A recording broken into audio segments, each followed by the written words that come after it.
de nosotros, bueno, de los que aquí están, me acompañan normalmente, algunos no es un secreto, que he estado en una labor de mudanza, que no es algo tampoco es lo peor del mundo, pero tampoco es algo que sea en algunos momentos tan fácil, porque pues acarrea una serie de situaciones, empezando por adaptarte al lugar donde te acabas de mudar. Nos mudamos en un edificio, antes vivíamos en una casa, y una de las cosas que nos ha tocado es que cuando hacemos el llamado a la tienda para que nos traiga un domicilio, debemos bajar, afortunadamente hay ascensor, pero debemos bajar porque no permiten que el domiciliario traiga el pedido a la puerta del apartamento. Entonces, en eso que te adaptas, en un momento determinado, con la mudanza, habíamos solicitado algo en la tienda, lo iban a traer y tenía toda la puerta cerrada, y encontré que como la reja de ese apartamento, la ventana no tiene reja, dije, bueno, mientras abro y todo, no me demoro más, mejor abro la ventana y me vuelo por la ventana y llego mucho más rápido al ascensor. Pero cuando digo eso y lo digo en voz alta, mejor me voy por la ventana y voy ya así volando, me veo que mi hija Salomé, de 4 años, está observándome, y cuando me ve que estoy volando por la ventana me dice, yo quiero acompañarte, pero yo también salgo por la ventana. Y nosotros sabemos, y los que tienen hijos, los padres aquí presentes, saben que nuestros hijos van a imitar todo cuando nosotros hagamos. Nosotros no tenemos una manera de hacer que nuestros hijos imiten solamente lo bueno que nosotros hacemos. Nosotros quisiéramos que nuestros hijos pudieran tener una división, decir, eso que hizo mi papá fue malo, mejor no lo hago, voy a hacer solamente lo bueno que hace mi papá. No hay manera de que nosotros podamos hacer que nuestros hijos solamente imiten las cosas buenas que nosotros hagamos. Del mismo modo, mis hermanos, así como nosotros imitamos a nuestros padres terrenales, este texto que vamos a tener ante nosotros nos invita a imitar a alguien. La diferencia es que ese alguien no hace nada malo, sino al contrario, todo lo hace perfecto. Y nosotros somos invitados por este texto a que seamos imitadores de Dios. No es cualquier cosa lo que este texto nos invita a hacer. Por eso el sermón de esta mañana tiene por título, La gracia nos hace imitadores de Dios. El Señor, al habernos salvado, nos invita a esto. Y como viene el versículo 1, nos dice, sed pues imitadores de Dios como hijos amados. Nosotros hemos visto durante toda la carta a los Efesios cómo, y vuelvo a hacer énfasis en eso, cómo de los capítulos 1 al 3 veíamos una parte teórica, cómo esta gracia nos ha salvado. Y a partir del capítulo 4 en adelante, vemos ahora cómo esa gracia es puesta en acción, cómo nosotros ahora nos movemos de acuerdo a lo que esta gracia está haciendo en nuestras vidas. En este capítulo 5 vamos a ver ahora cómo se nos pide que imitemos a aquel que por gracia nos ha salvado. ¿Cómo se nos pide que nosotros andemos? En el capítulo anterior, 4, con el final del capítulo 4, recordamos que nos dice la palabra de Dios, antes sed benignos unos con otros, misericordiosos, perdonándonos unos a otros, y uno se preguntaría, ¿cómo puedo hacer eso? Y el texto terminaba diciéndonos, como Dios también os perdonó a vosotros en Cristo.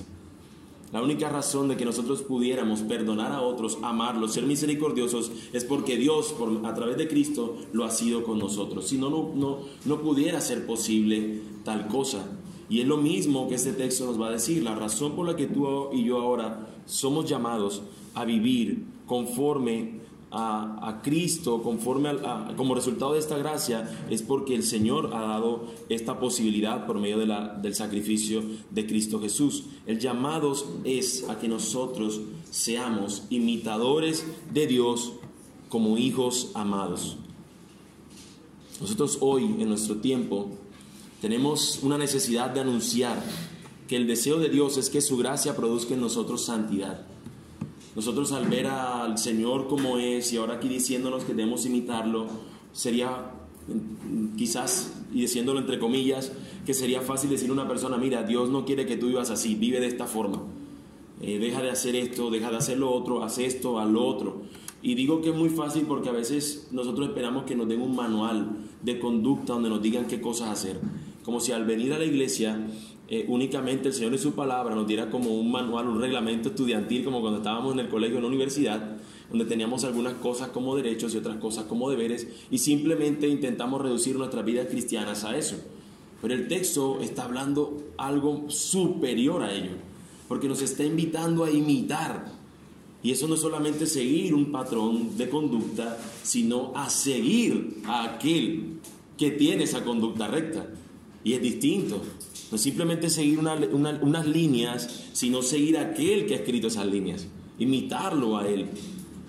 Nosotros nos encontramos que es muy fácil para nosotros, y es un gran mal en nuestros días también, que muchos proclaman la belleza de las doctrinas de la gracia, y eso es grandioso, pero con frecuencia no se ocupan de la santidad como algo que debe producirse como resultado de la obra de Cristo en nosotros. Decimos tener la verdad, pero no vivimos conforme a esa verdad. No nos damos cuenta o no nos recordamos o nos predicamos a nosotros mismos que hay un deber por parte nuestra, que no es solamente algo que el Señor nos transforma, nos da su gracia, y ahora esa gracia por sí sola empieza a funcionar para que ahora yo sea cada día más santo, sino que el Señor ha dejado en nosotros también la responsabilidad de ser santificados, de estar en este camino de la santificación. Aun cuando nos dice que es el Espíritu Santo que en la obra que comenzó la perfeccionará hasta el fin, el Señor también nos manda a nosotros a ser diligentes en esta labor, y es precisamente lo que encontramos en este comienzo, este versículo: sed imitadores. No nos dice el Espíritu Santo les hará imitar, nos dice sed. Son de nosotros, también deben hacer esto. Y esto, mis amados hermanos, no es la primera vez que se nos manda a hacer esto. Nosotros somos llamados a vivir de manera distinta al mundo.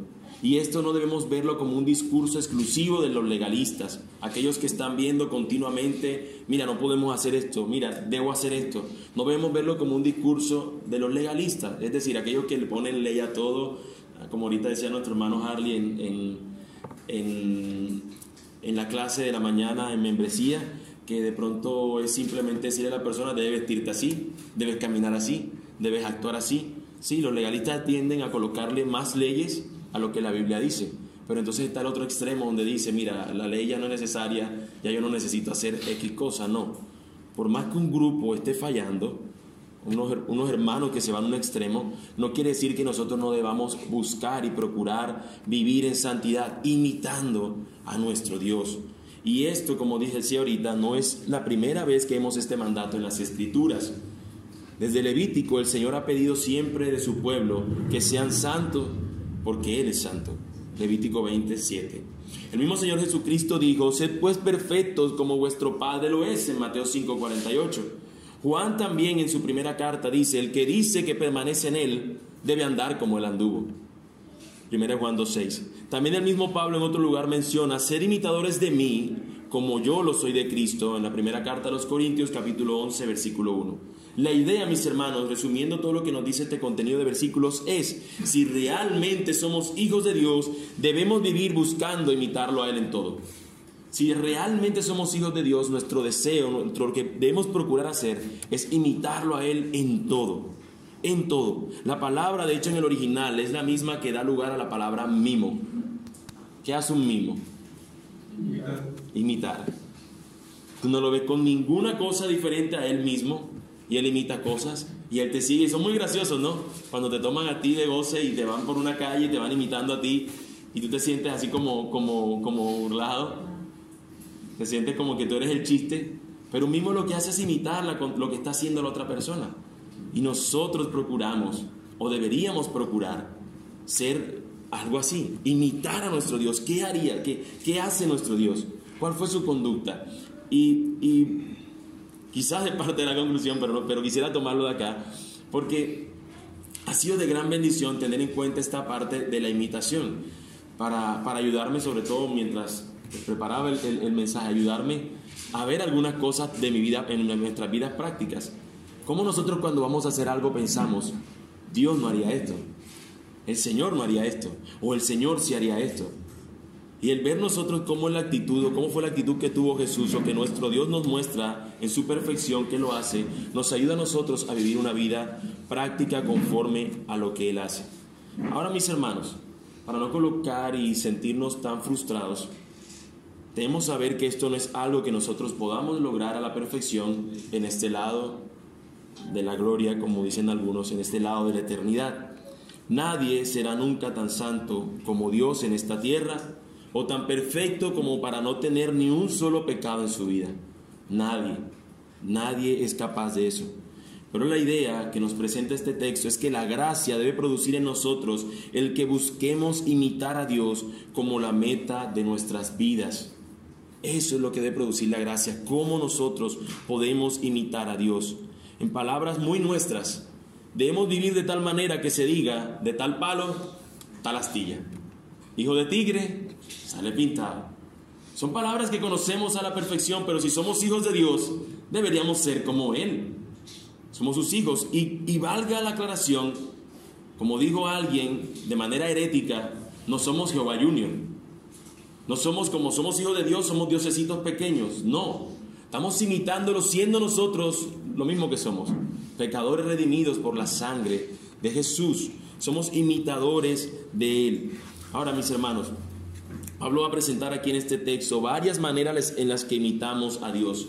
Desde el capítulo 4 se nos mencionaron algunas de ellas, pero ahora la idea aquí avanza y se nos muestran 3 áreas en las que nosotros deberíamos imitar a Dios como sus hijos amados. En estos versículos que acabamos de leer, estos son que debemos imitar a Dios amando como Él ama, debemos imitar a Dios siendo santos como Él es santo, y debemos imitar a Dios siendo luz como Él es luz. Repito, debemos imitar a Dios amando como Él ama.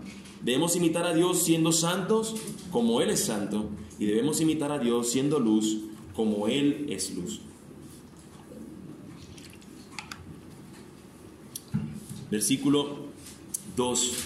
Y andad en amor, como también Cristo nos amó y se entregó a sí mismo por nosotros, ofrenda y sacrificio a Dios en olor fragante.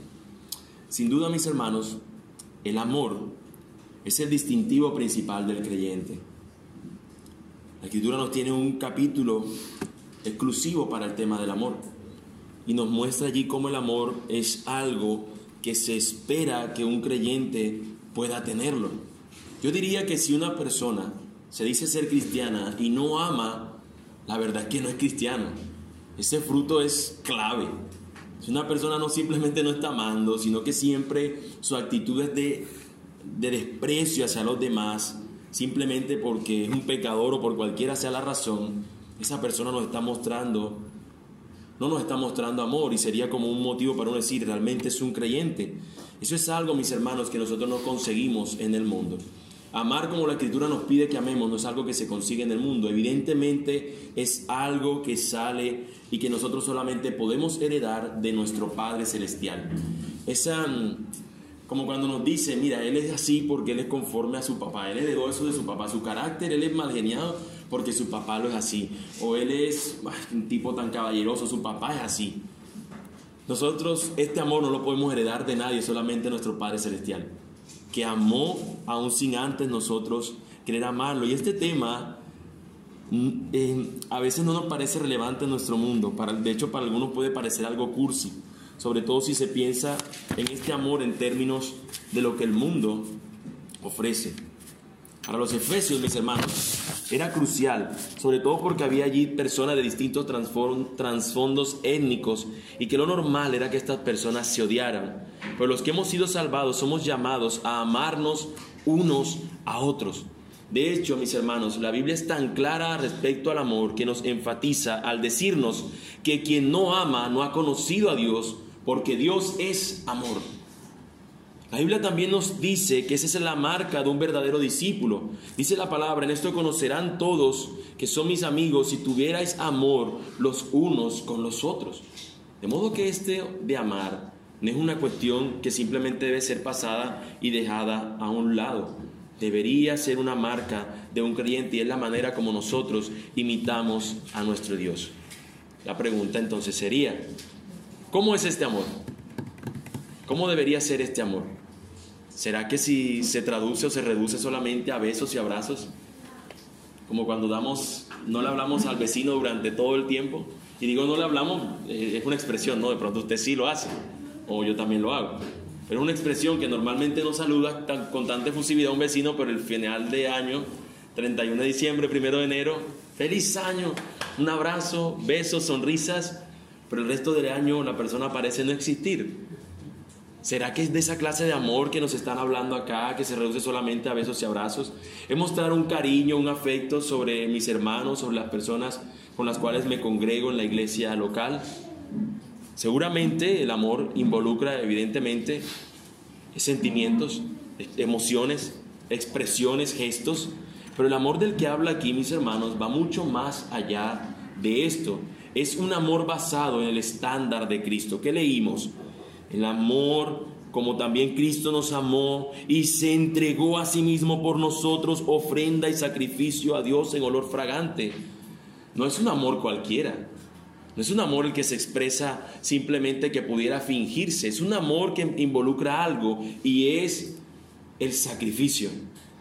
De hecho, se nos dice que el amor de Cristo lo llevó a hacer su sacrificio por nosotros. Pensando en el sacrificio del Antiguo Testamento, en el que un cordero era ofrecido como una ofrenda del todo quemada, ese fue nuestro Salvador, entregándose completamente por nosotros. Piensa en Jesús ahora mismo, el entregándose Él en la cruz, siendo crucificado, viviendo con anterioridad todo este flagelo, finalmente entregado en la cruz. Y aquí el texto nos está diciendo que amemos conforme a ese amor. ¿Cómo deberíamos nosotros amar a las personas? ¿Cómo deberíamos amar? Recuerda que la palabra de Dios no solamente nos invita a amar a nuestros hermanos, a aquellos que creen con nosotros, sino que nos invita a amar aún a nuestro prójimo. Como a nosotros, ¿cómo nos dice la Escritura? Amad a Dios con todas tus fuerzas, con toda tu alma, con todo tu ser, y a tu prójimo como a ti mismo. ¿Cuánto nos amamos nosotros? La Escritura nos invita a que nosotros consideremos el amor como algo increíblemente clave para nosotros poder expresar de que realmente estamos imitando al Señor. Este amor no puede fingirse, este amor no se puede aparentar. Ese tipo de amor sacrificial va más allá del sentimiento y de la emoción, porque alguien puede fingir un abrazo. Y yo me pregunto, ¿quién de nosotros nunca ha fingido un abrazo o un saludo cordial? ¿Quién quizás de nosotros aquí presente ha tenido un jefe que tú digas, ahora me toca saludarlo? Hola, con una sonrisita así. Hola, ¿qué tal? ¿Cómo está? ¿Cómo le ha ido? ¿Acaso no hemos sido quizás así? Pero es de esa clase de amor no nos está hablando este texto. Nos está hablando algo que es imposible fingirse, que tiene una marca única. Es el amor conforme al que Cristo nos habló. Esta clase de amor no da lugar a los pleitos, ni a las divisiones, ni a las maledicencias, ni a los chismes, ni a la mentira, ni a la hipocresía, ni a la envidia. Porque la gracia de Dios nos enseña a nosotros a ver a la otra persona como el Señor lo está viendo, al igual que fuimos vistos nosotros por el Señor. Alguien que merece su misericordia, que es la que Él nos muestra cada día a nosotros. Nosotros deberíamos ser como el Señor ha sido con nosotros, mostrándonos el amor, porque seguramente o posiblemente esa manera de tú mostrar al Señor hará que muchos consideren al Señor como aquel ser que es misericordioso. Una de las cosas que nunca encontrarás en un corazón legalista es amor. Recuerden lo que decía legalista, que el que coloca leyes y leyes y leyes para él tratar de verse como alguien muy recto, muy moral, muy bueno, muy cumplidor de la Escritura. El legalista siempre ve a su hermano como un adversario. Él siempre ve a su hermano como un contendiente. Él siempre se ve como que él debe siempre estar mejor que el otro. Por eso en algunos escenarios nosotros podemos ver que los pastores, si se equivocan, jamás van a aceptar que se equivocaron, porque nunca pueden verse como que los que cometen errores. Nunca ves a estos hombres que cometen errores, aún rayando o tocando casi la herejía, atreverse a decir, me he equivocado en esta interpretación, porque tal cosa sería verse ellos como menos. Y si así son estas personas, muchas veces también son los miembros de estos lugares. Pero no solamente allá, mis hermanos, sino que nosotros mismos también podríamos ser a veces legalistas, considerando nosotros como superiores a nosotros mismos, superiores a los demás. Y hoy lo que leíamos y lo que cantábamos es que el Señor nos haga ser siervos como Él, considerando a los demás como superiores a nosotros mismos. Esa debería ser una marca de nosotros al imitar a nuestro Dios, amando como Él ama. Aquellos que se ven a sí mismos como pecadores redimidos, al igual que los demás, que verdaderamente entienden cómo y cuán grande ha sido el perdón de Dios por ellos, hacia ellos, estas personas tienden a amar genuinamente. Aquellos que entienden que son pecadores, que lo que ellos recibieron del Señor ha sido simplemente por pura gracia, por puro afecto del Señor, estos deberían su corazón volcarse ahora en amar al Señor genuinamente y amar a los demás de la misma manera. Este llamado confronta nuestro individualismo, como bien decía nuestro hermano en la clase de la mañana, algo que es común de nuestros tiempos posmodernos, donde nuestra conducta es a pensar solamente en nosotros mismos. Esto que nos llama aquí la Escritura va contra la corriente, va contra la cultura, va contra todo pensamiento, donde ya no nos invita a pensar en nosotros mismos, sino a pensar en los demás. Nosotros no podemos padecernos a Cristo si no amamos. No podemos perseguir la santidad si al mismo tiempo no perseguimos el amor. Pero de esta misma manera, mis hermanos, podemos recordarnos también que un día los dones de los que hablamos esta mañana se acabarán. Un día, mis hermanos, las predicaciones, las iglesias se acabarán, no existirán jamás. Y me refiero a las iglesias locales, porque seremos la iglesia universal, pero no se acabarán, no estarán más. Todo esto que vemos pasará, pero el amor nunca dejará de ser. La fe pasará, pero el amor nunca dejará de ser, nunca pasará. Este permanecerá para siempre. Y yo pregunto entonces, hermanos queridos, ¿por qué no perseguimos como nuestro único y principal fin en nuestras vidas? ¿Por qué no perseguimos el amor y el amar como nuestro único y principal fin en nuestras vidas? Si el Señor redujo los mandamientos y los dos están enlazados en esa palabra, amar. Amar a Dios y amar a mi prójimo.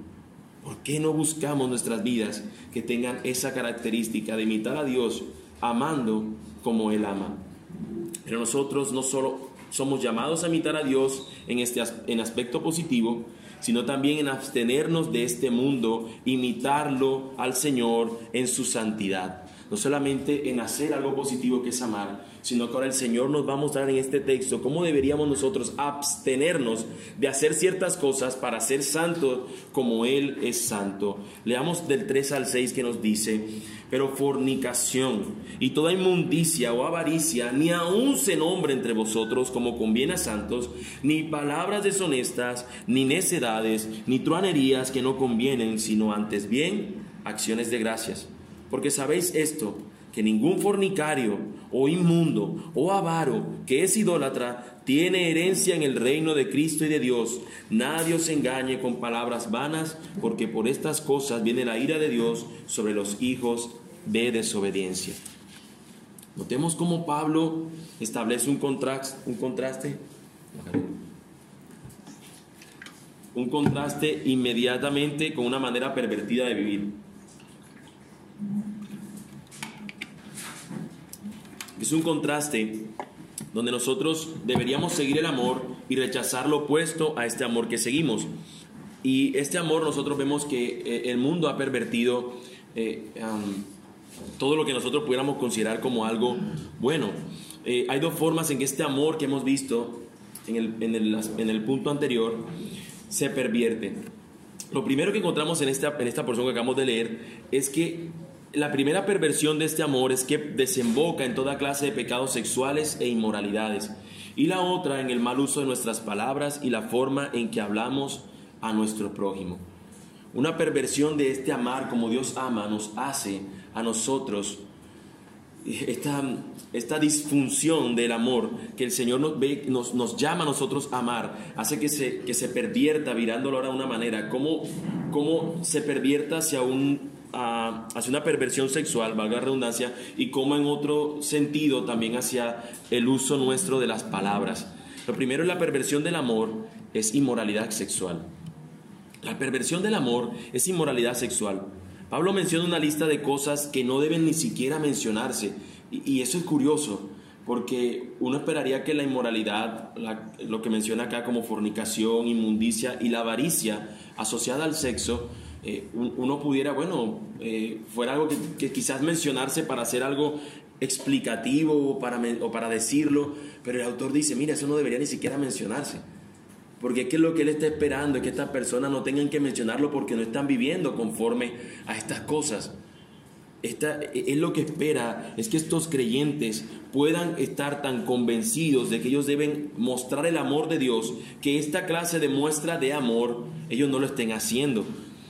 Estas cosas estaban muy presentes en la sociedad de Éfeso, donde incluso había un culto a la diosa Artemisa. Y permítame ilustrar ahora con esta historia de la diosa Artemisa, para poder entender por qué Pablo quiere ser tan específico con este tema del amor verdadero, y no el amor que involucra cosas como la inmoralidad sexual o el mal uso de las palabras. Estas dos cosas están muy presentes en la sociedad de Éfeso, donde incluso había un culto a la diosa Artemisa, que es la misma Diana, como la llamaron los romanos. Recuerden que los romanos lo que hicieron fue adoptar todos los dioses griegos y simplemente le cambiaron el nombre, pero le mantuvieron los mismos poderes o el mismo tipo de dioses que ellas eran. Esta diosa Artemisa o Diana, algunos recordarán que cuando Pablo está en Éfeso, se formó un alboroto, y los defensores y los que celebraban culto a esta Diana empezaron a hacer una gran alboroto diciendo: grandes Diana de los Efesios, porque no querían que entrara ninguna otra religión que pudiera afectar la religión o el culto que ellos tenían a esta diosa. Esta diosa era representada en una escultura con sus senos expuestos, y su culto involucraba orgías sexuales y toda clase de inmundicias en nombre del amor. Porque esta diosa, de manera particular, y que está asociada también al dios Eros, esta diosa junto con el dios Eros eran conocidos como los dioses del amor. De tal modo que estos dioses del amor, para esta persona mostrar el amor, tenían que celebrarlo como celebraban el culto esta persona. Permítame ilustrarlo una vez más. Estas personas de Éfeso, los efesios, tenían en sus mentes que para ellos adorar a un dios, los dioses que tenían era Diana, la cual era una imagen de una escultura con sus senos expuestos. Para adorar a esta diosa se cometían orgías sexuales, y todo lo hacían en nombre del amor, porque era diosa que representaba el amor junto con Eros, y algunas otras ocasiones con Afrodita también. De modo que estas personas, cuando tú les dices tienen que amar como Dios ama, muy probablemente decían: bueno, yo con mi Dios amaba, era simplemente un desenfreno sexual. Él les está diciendo: ese no es el amor con el que ustedes deben estar amando. El amor, conforme al amor que Cristo nos ha mostrado, no tiene nada que ver con tu expresarte sexualmente en libertad y estar en un desenfreno sexual. No tiene nada que ver con eso. Al contrario, eso no siquiera ustedes deberían mencionarlo. Ni siquiera ustedes deberían estar hablando de eso, ni siquiera pensarlo. No se trata de nada de eso. La idea de Pablo es: ustedes escuchan que aquí en sus ciudades se celebra el amor con culto a sus dioses, pero eso no es amor. El amor no es inmoralidad sexual ni perversión. Pero curiosamente esa idea sigue predominando en nuestros tiempos. Y escúchenme, jovencitos que están acá, no se asusten, escúchenme, nada más les dije, escúchenme. Porque este mundo usted les va a ofrecer muchas cosas, y el sexo es una de esas cosas donde nos van a entrar, porque va a llegar un momento, y algunos ya lo están, donde empieza a activarse un deseo enorme por querer satisfacer nuestras partes o nuestro deseo sexual. Y el mundo nos va a ofrecer algo increíblemente grandioso, pero no es más que un dibujo que se borra fácilmente. No es más que un espejismo. No es un oasis real. No es algo que realmente satisfaga nuestro ser. De hecho, el texto aquí nos está diciendo que eso no conviene.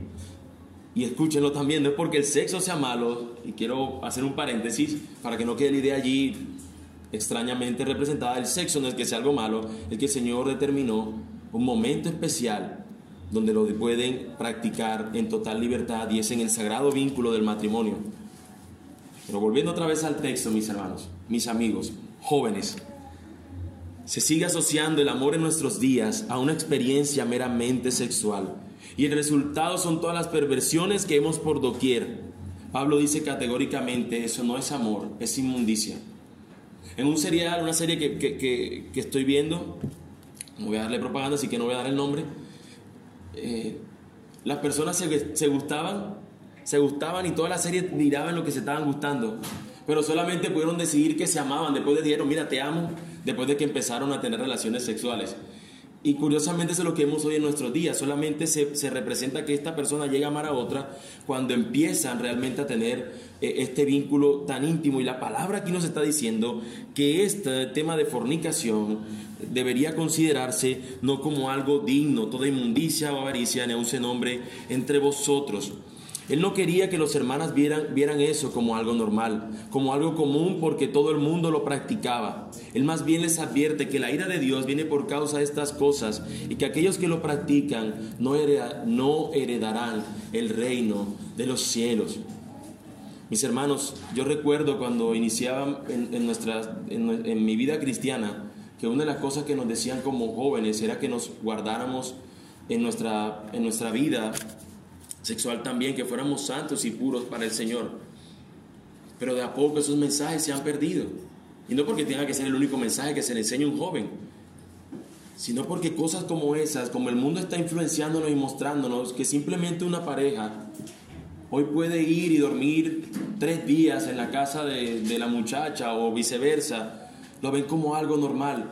Y ha sido tan fuerte este mensaje de convivencia entre noviazgos, entre jovencitos que no pasan la edad adulta o la edad que se conoce como la edad civil, de tener mayoría de edad, ni los 18 años, pueden convivir hoy. Nosotros ya lo vemos como algo normal. Pero mis hermanos, nosotros deberíamos recordarnos que el Señor nos invita a algo distinto. Nosotros vemos que simplemente como 2 personas del mismo sexo se aman. Ahora es normal decir, mira, se están amando, está bien. Como de pronto alguien dice, un hombre mayor ama a una niña menor, normalicemos eso, se están amando, está bien. Como un hombre o una mujer se ama tanto que ahora este embarazo le es una imposibilidad para seguir con su carrera donde va a él amarse tanto, él dice sí al aborto y no a continuar con esa vida que tiene que están haciendo. De modo que en nombre del amor, hoy se quieren hacer muchas cosas que ante el Señor no están para nada bien. Antes bien, nosotros deberíamos estar alertas a esto. Quienes viven de esa manera no pertenecen al reino de Dios. Nuestro Dios es santo y por estas cosas su ira viene sobre los hombres. Esto no conviene a los santos de Dios. Hermano o hermana que estás aquí sin casarte, no tienes que entregar tu sexualidad antes del matrimonio a un hombre como prueba de amor, a una mujer como prueba de amor, porque ya hoy saben que los roles se han invertido también. No te dejes llevar por la corriente de este mundo. No creas que el amor es una expresión sexual. Esta es una mentira que el enemigo ha sembrado en la mente de las personas y nosotros debemos oponernos a ella. Debemos buscar andar como el Señor nos manda andar. Pero también hay una perversión del amor. Y esa es la manera de expresarnos. Y valga algo sumado a lo que acabamos de decir. Otra manera como nosotros pervertimos el amor por nuestro prójimo es cuando se tiende a ver a las personas como un objeto para satisfacer nuestro deseo sexual. Y ahí puede entrar también el asunto de la pornografía, donde ves a las personas como una mercancía que puede satisfacer tu impulso sexual de alguna u otra forma. La perversión del amor también es afectada cuando nosotros no sabemos cómo expresarnos perfectamente. El texto nos dice, ni palabras deshonestas, ni necedades, ni truanerías que no convienen, sino antes bien acciones de gracia. Esta es otra forma de imitar a nuestro Dios. No solo es apartarnos de toda clase de inmoralidad, sino en el uso que hacemos de nuestras palabras y la manera en que hablamos con nuestros labios. Ni palabras deshonestas se mencionan entre nosotros. La NBI lo pone de esta forma. Tampoco debe haber palabras indecentes, conversaciones necias, ni chistes groseros, todo lo cual está fuera de lugar. Haya más bien acciones de gracias. Una de las características de una vida mundana es la manera en que hablamos. Esta no es la primera vez que Pablo menciona esto en la carta. Ya en el capítulo 4 nosotros lo veíamos cuando él dice que nos guardemos de la mentira, de las palabras deshonestas y de las maledicencias. Aquí es todavía más específico y nos dice que nuestra manera de hablar no debe ser como la del mundo, sino que debe ser distinta. Eso no significa, mis hermanos, que debamos tener un lenguaje evangélico todo el tiempo. Dios le bendiga, gloria sea al Señor. Varón, varona. Eso no significa que nosotros tengamos que estar todo el tiempo como si no pudiéramos hablar, como si tuviéramos nuestros labios sellados. No, no puedo hablar porque si hablo inmediatamente pecaré. No nos está diciendo el texto, no nos está hablando acerca de estas cosas. Lo que nos está diciendo es que debemos ser conscientes de las cosas que hablamos y quién está moldeando estas cosas, si es el reino de Dios o el mundo del que estamos rodeados. Algo que hay que destacar del texto es que la misma advertencia que se da para la inmoralidad sexual es la misma que se da para nuestra boca. No es que esté diciendo, bueno, la inmoralidad sexual es más grave que lo que yo pueda decir. El autor está diciendo la misma advertencia, que no esté eso delante nuestro, que no sea una realidad, que nosotros no debemos vivir de esta misma manera, porque la ira del Señor está sobre aquellos que actúan de esa forma. Hermanos, nosotros no solamente debemos proclamar nuestra fe, sino que debemos actuar conforme a nuestra fe. En ocasiones somos tan llevados por la corriente de este mundo que terminamos usando su misma jerga, sus mismas obscenidades y sus mismas palabras. Si hay algo que debe cambiar la fe que nosotros proclamamos, es lo que hablamos y la forma en que lo hablamos. ¿Ustedes recuerdan a Pedro cuando fue a negar al Señor? ¿Qué fue lo que él hizo para que la gente no dijera que él era de los seguidores de Cristo? Fue grosero.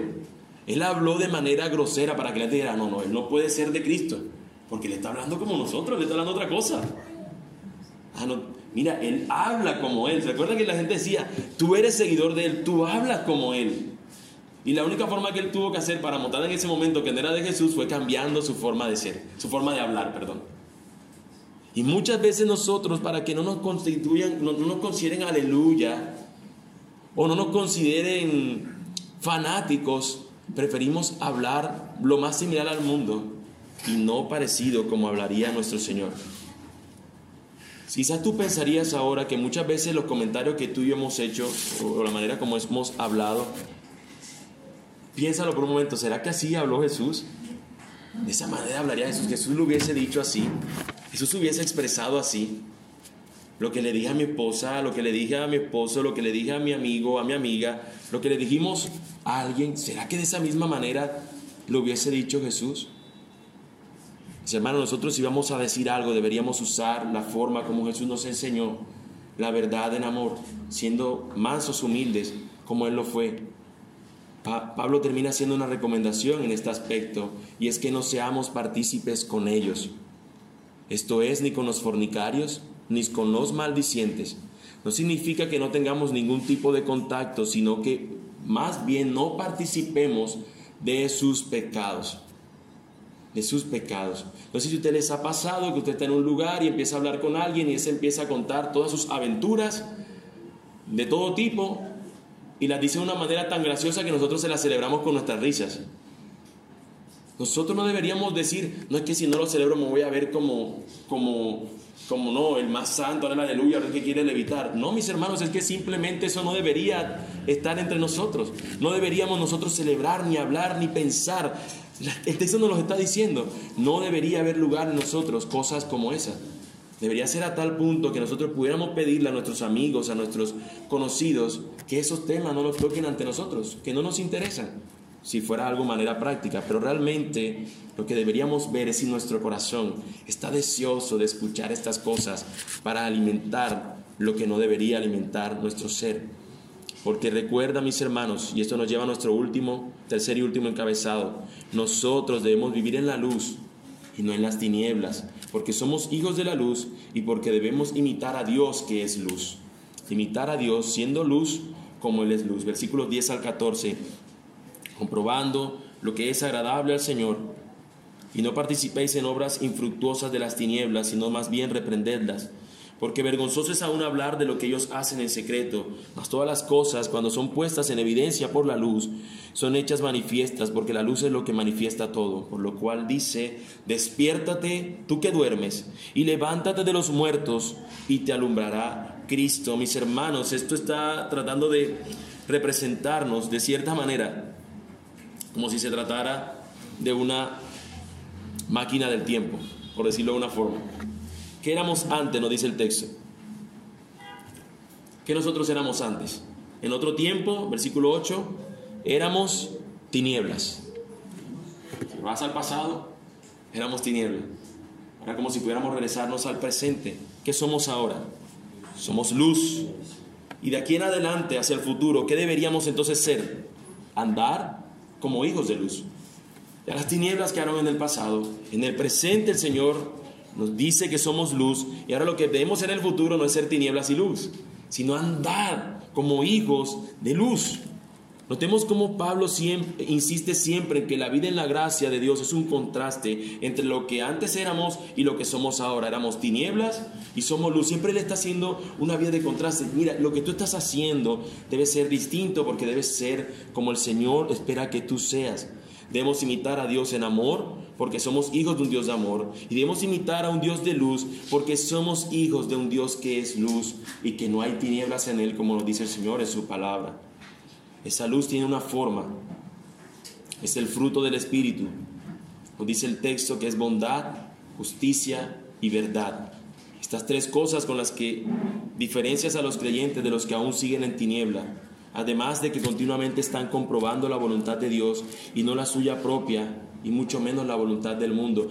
Estas tres cosas diferencian a un cristiano del mundo: la bondad, la justicia, la verdad. Nuestra actitud hacia las obras de la tiniebla, mis hermanos, no puede ser una actitud pasiva. Cuando el Señor dice que una lámpara no se coloca debajo de esto donde no puede alumbrar, sino que se coloca en lo alto para que alumbre toda la oscuridad que está alrededor. Porque ¿de qué sirve tener una lámpara si no se coloca en alto? ¿De qué serviría esa lámpara colocarla en el piso? Alumbraría lo mismo. Se coloca en la parte más alta para que ilumine todo lo que está debajo de ella. De la misma manera, el ser nosotros hijos de luz y andando como hijos de luz no debe simplemente tomar una actitud pasiva donde todo lo que sucede a nuestro alrededor nosotros simplemente decimos: no, yo no voy a participar de ello, pero no me importa quienes participan. No, el Señor nos coloca esto de que nosotros nos comparemos con luz, es para que alumbremos las tinieblas donde están los demás, para que de una u otra manera les alumbremos. Porque alguien dirá: está bien, yo no voy a participar de ellos, esto debe ser suficiente. Pero el Señor dice: no, debes reprenderlas. Y aquí la palabra no es como esas palabras que usamos o que se tiende a utilizar en el escenario cristiano, donde decimos: reprendo la fornicación y la idolatría en el nombre de Jesús. Y ya está, ya lo reprendí, ya está. Listo, ya queda reprendido. No. El reprender involucra a que tú de una u otra manera, en el amor que ya tienes por esta persona, tú no andando como ellos andan, tú ahora buscas iluminarlo para que él tampoco ande conforme a la corriente de la que él está siguiendo, que es la de este mundo. Nuestra actitud debe de ser de cierta forma que tu luz ilumine a esta persona el camino a Jesús, que lo lleve a conocer a nuestro Señor. Reprendemos la fornicación no en el nombre de Jesús como simplemente una oración que se repite, sino que esto significa más bien un rechazo de tales obras y expresarnos ante estas personas, obviamente con sabiduría, pero buscando que estas personas puedan conocer al Señor. De hecho, el texto, mis hermanos, termina y podríamos decir que hace una alusión a Isaías 61, donde Isaías 61 nos dice: levántate, resplandece, porque ha venido tu luz y la gloria de Jehová ha nacido sobre ti. Podríamos decir que ese texto tiene cierta similitud, pero como quiera que esto sea, Pablo insta a sus lectores y por supuesto también a nosotros a que proclamemos la luz de Cristo a los que están en tinieblas. Los amamos, enseñémosle la mayor muestra de amor que este mundo ha dado, que el Señor ha mostrado al mundo. Enseñémosle la mayor muestra de amor que existe. No es simplemente que Él ame y decir: pobrecitos, los homosexuales han sido rechazados. Que se amen profundamente, que forniquen, que haya inmoralidad entre ellos. Eso no es una manera de amarlos. Amarlos es que tú les muestres a aquel que ha derramado toda su sangre para salvarles. El amor no es simplemente que le digamos a las personas: mira, no importa, todo está bien, ok, le muestre esa imagen de Jesús que está haciéndole así, que está picando el ojo, todo chévere. No, es que le mostremos a aquel Jesucristo que fue el Cordero inmolado para salvarlos. Que nosotros podamos decirle y enseñarle la verdadera luz, no a separarnos de ellos totalmente como si nosotros no hubiéramos salido de esas tinieblas. Uy, no, están en tinieblas ellos, ya yo estoy en la luz. como si fuéramos un grupo elite, como si fuéramos alguien mejor que ellos. No, de ese lugar el Señor nos sacó y nosotros ahora somos luz para iluminarlos a ellos, a que conozcan a aquel que es la luz verdadera. No debemos solo procurar una santidad, mis hermanos, para jactarnos de que ya no somos como el mundo. Mira, yo no soy un pecador, eso era antes. Eso ya yo no lo tomo, eso ya yo no lo fumo, eso ya yo no lo camino, ya yo no recorro esos lugares. No solamente para jactarme, sino que nuestro llamado es que ya hemos sido iluminados, alumbrados por Cristo y estamos en su luz. Debemos llevar su luz a los que están en tinieblas y traerlos a la luz que es Cristo, quien dijo del mismo, Él es la luz del mundo. Así que, mis hermanos, porque Dios, que mandó de que las tinieblas resplandeciese la luz, es el que resplandeció en nuestros corazones para la iluminación del conocimiento de la gloria de Dios en la faz de Jesucristo. Es exactamente a esto lo que estamos siendo nosotros llamados. A que el mismo Dios que alumbró nuestros corazones, tú y yo, lo llevemos a que alumbre también a otras personas. Amigo que estás aquí sin Cristo, levántate de los muertos hoy, para que seas alumbrado por Cristo, para que puedas andar en luz y puedas dejar atrás las tinieblas en las que has estado sumergido sin darte cuenta. En Él experimentarás el amor verdadero, también la transformación verdadera, y serás una luz que alumbra a los que todavía viven en la oscuridad. Como dice el texto, despiértate tú que duermes y levántate de los muertos y te alumbrará Cristo. El Señor nos ayude, mis hermanos, mis amigos, a que este texto nos impulse a nosotros a hacer lo que Él espera que nosotros seamos, levantarnos y que Cristo nos alumbre. Oremos. Amado Dios y Padre.